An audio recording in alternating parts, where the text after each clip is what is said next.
Hey everybody, welcome to the Contact Center Cactus Chat podcast. I'm your host, Eric Mulvin, and this is a special episode. We're coming to you from Las Vegas at Caesars Palace. We're at the Mobilize Taxi Association conference here, and we've got some special guests. We got a special guest that's traveled probably the furthest out of anybody here at the conference.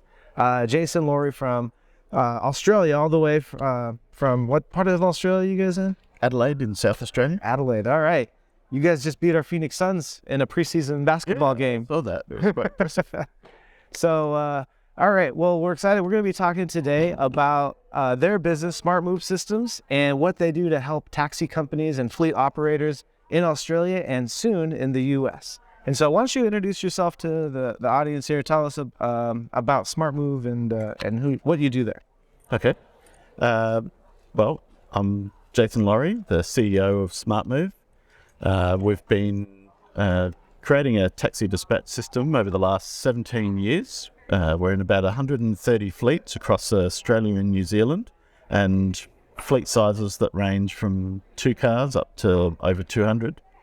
And yeah, we want to be able to bring that same passion and experience to the US market. And I think that, we'll be able to find a good fit here. Yeah, absolutely. I know we've been talking for a while. This has been a dream of your guys' for some time. COVID obviously has changed everybody's plans and strategic ideas that they were trying to accomplish. But how are things going in the Australia world with transportation and taxi companies out there? Yeah, I mean, obviously COVID had a dramatic effect there as well. And, a lot of the fleets are starting to build up and recover. Mm-hmm. A lot of especially the tourist destinations were hit the hardest, so they're having a bit more of a struggle. But yeah, we're growing, and we're finding that we're able to, help these fleets be able to get back on their feet through, looking at other options, either being able to outsource their call center or partially outsource, and just be able to, be flexible and grow. Yeah. And I know you guys work a little bit with the smaller fleets. You don't work with the massive ones. What are some of the ways that you guys are able to help these smaller ones? Because we started out as a taxi company 10, 11 years ago with 10 cars. And I remember the struggle it was running a fleet where you're doing 20 different things every day. And this is really difficult. So how do you guys help those fleets? Yeah, well, our system's been built from the ground up for small fleets. So one of the main ways is that we provide for call centers to be able to handle many fleets at the same time. We have 5 different larger call centers in Australia, and they handle up to 30 fleets each. And so they're able to provide a service for a small taxi fleet of a couple of cars that normally it wouldn't be worth them working with it, because it's so easy to sort of click in and get those fleets going. They're able to service them, and it doesn't make it too much harder. So that scalability and being able to give the features and the benefits of the software, the latest innovation and stuff, to the fleets that are small, that normally would think, okay, we can't afford that kind of system. Well, no, our pricing and stuff just scales per car, so it doesn't matter if big, small, they can still get access to those features and those benefits to their customers and themselves. Yeah, and that's really what attracted me to you guys, because we have to turn those people away typically.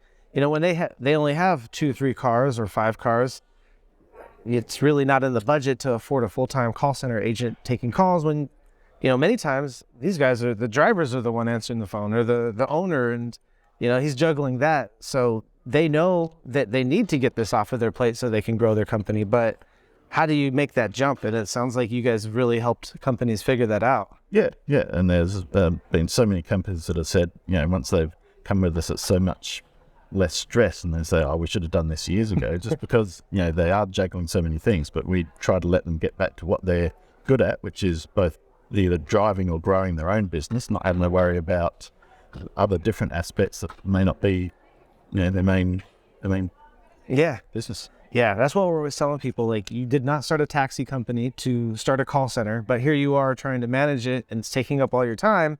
Meanwhile, you don't have enough drivers. You've got to fix this and this and this. So yeah, that's really awesome.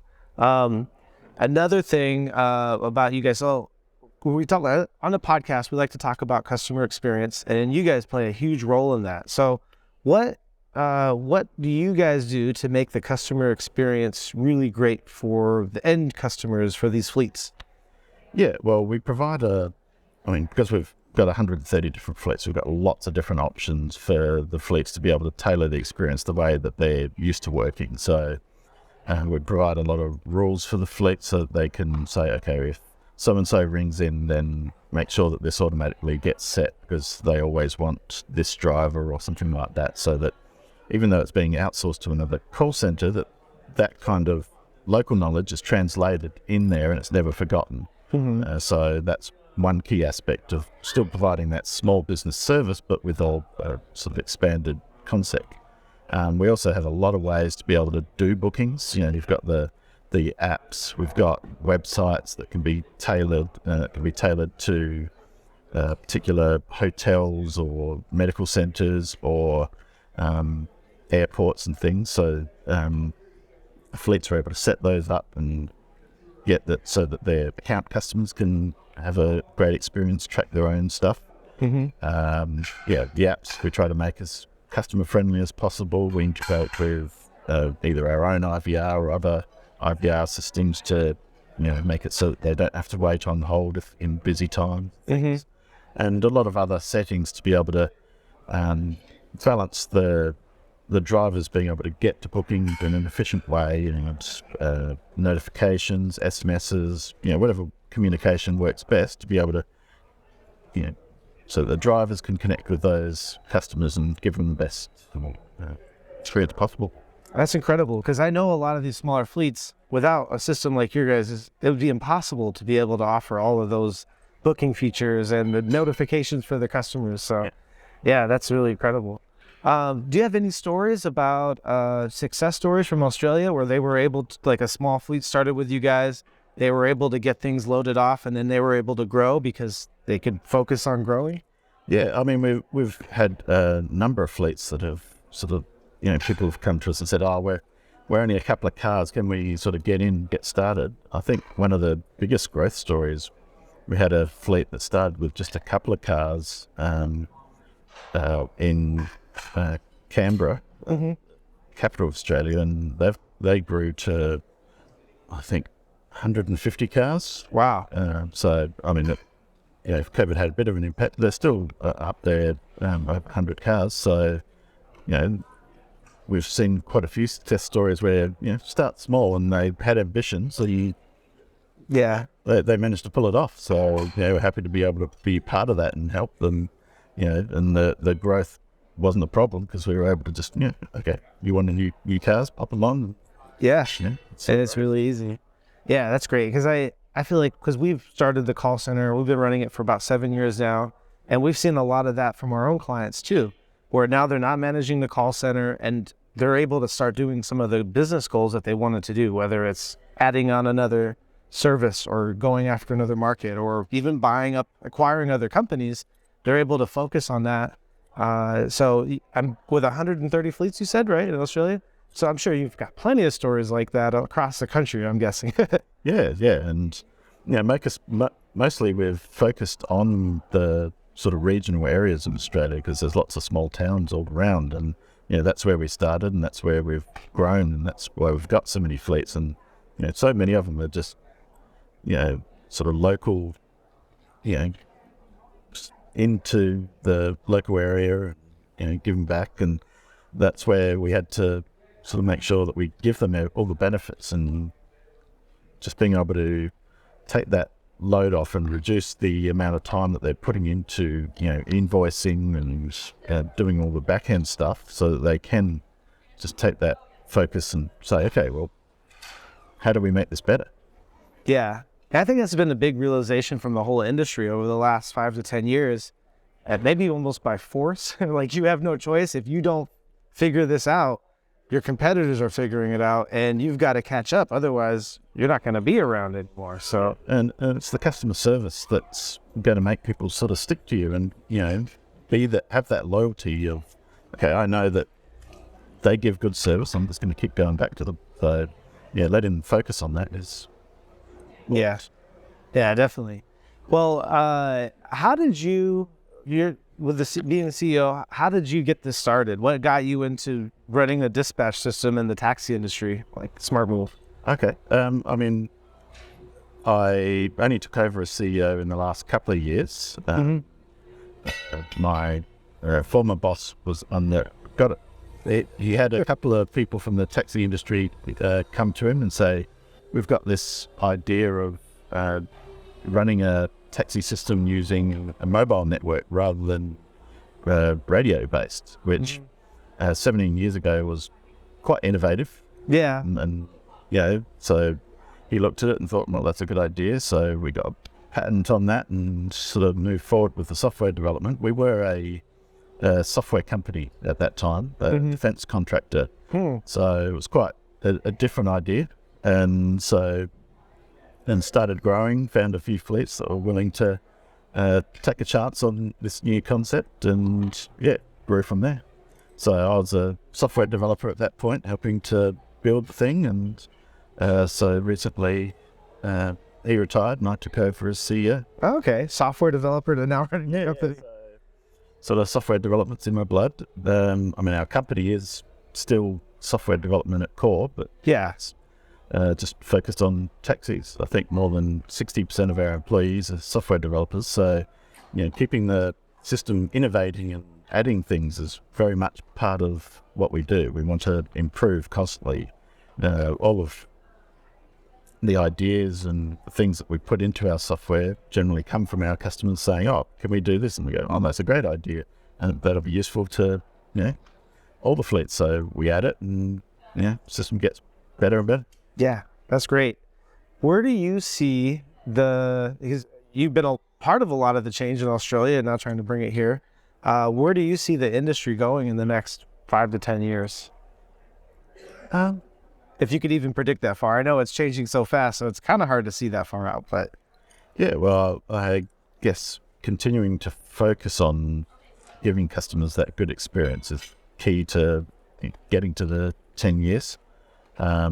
There's going to become a lot more focus on the account work and getting into, I guess, corporate and NEMT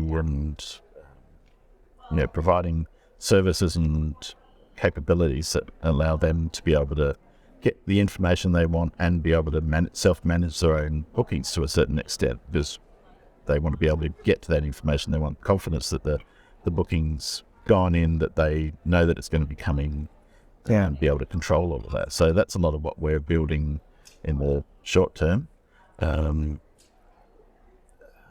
Further beyond that, gets a bit tricky. I know. Yeah, it's because I don't think if I'd asked you that question 5 years ago, you probably would have never been able to guess like what's happened over the last couple of years here. Yeah, it's quite and being able to adapt to that kind of thing is, I think one of our strengths, because we're so focused on the software development side and improving things. We were able to very quickly adapt to providing our customers ways to do food delivery and things like that. Okay. COVID, where in Australia at least, they were authorised to be essential workers for delivering groceries or food and things while everybody was locked down. So, we were able to quickly adapt, put that in and allow them to be able to keep working, even though they weren't able to transport passengers. That became a lot more of important. Yeah, that's huge. I mean, it made a big difference for the drivers, for the fleet operators. They were still able to make some income. Yeah, and just being able to sort of be adaptable, be ready to change with the customers, what they need. It's important. Definitely. I mean, we had to do the same with the call center and adjust when I think everybody lost half of their business or more overnight. So it was a lot of pivoting and adjusting. Well, it just sounds like, you guys have done too. Started out as defense contract software and now fleet transportation management systems. So, let's see, I want to touch on one other thing too, because you guys work with call centers and outsourcing. And so that's what we do. What's some of the feedback you get from the fleets when they finally give up the calls and they're able to stop answering the phones all the time? Because I would imagine that's got to be really freeing for them and liberating. Yes. Well, I mean, again, that's very much a why didn't we do this sooner? Just because, if that's not their passion, that's not what they want to be doing, then it makes it so much easier.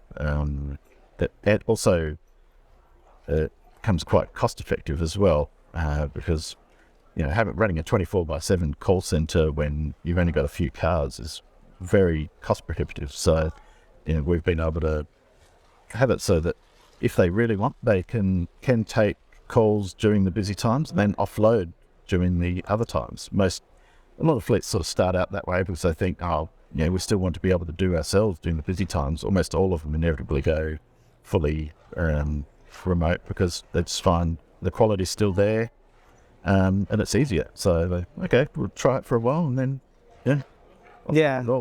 It sounds a lot like when clients start working with us too. Sometimes they'll start with like 1 or 2 agents. Like, let's see how this goes. They'll give us some slower shifts. And then once they start seeing like what they were hoping to see, then they start expanding it and growing it. And they're like, okay, I could step back and turn that over to you guys. So, all right. Well, this is your guys' first trip out to the States as SmartMove. Maybe you've been here before, but as you guys are here promoting the company, what are you guys hoping to? What's the message you're trying to get out to everybody, and what are you trying to let everyone know? We'll share it on the podcast too. Yeah. Well, I guess we're just trying to let everybody know that we're here. In Australia, we find that we're known in the industry. Everybody knows us and respects us. So we want to be able to come out here and say, look, we have some real expertise. Fleets benefit by using us. Take a look at us, and you'll find that we're a great way to be able to use your dispatch services. So just sort of be able to get known and have an opportunity to be able to demonstrate our system. We're confident it'll fit the needs. Yeah, I think you guys are going to do great here because I've talked to so many smaller fleets over the past, I don't know how many few months over the summer. And I've talked to people that are still using radio. I'm like, how are you still using radio? Like, that's such an old technology for transportation. So I see a lot of opportunity for a lot of fleets that could start working with you guys. So I'm excited to see where you guys go over the next year. Hopefully you have a lot of success from this trip. Well, hey, thank you so much for being a guest on our podcast. And if people want to learn more about SmartMove systems or want to maybe do a demo with you guys, how do they get in touch with you guys? Yep. Well, you can go to our website, smartmovesystems.com. Mm-hmm. That'll be the easiest way. You can contact us there through either a call or a web form, and we'll be more than happy to set up a demo. All right. Awesome. Well, thank you so much for your time. Thanks for being on, and we'll catch you on the next episode. See you guys.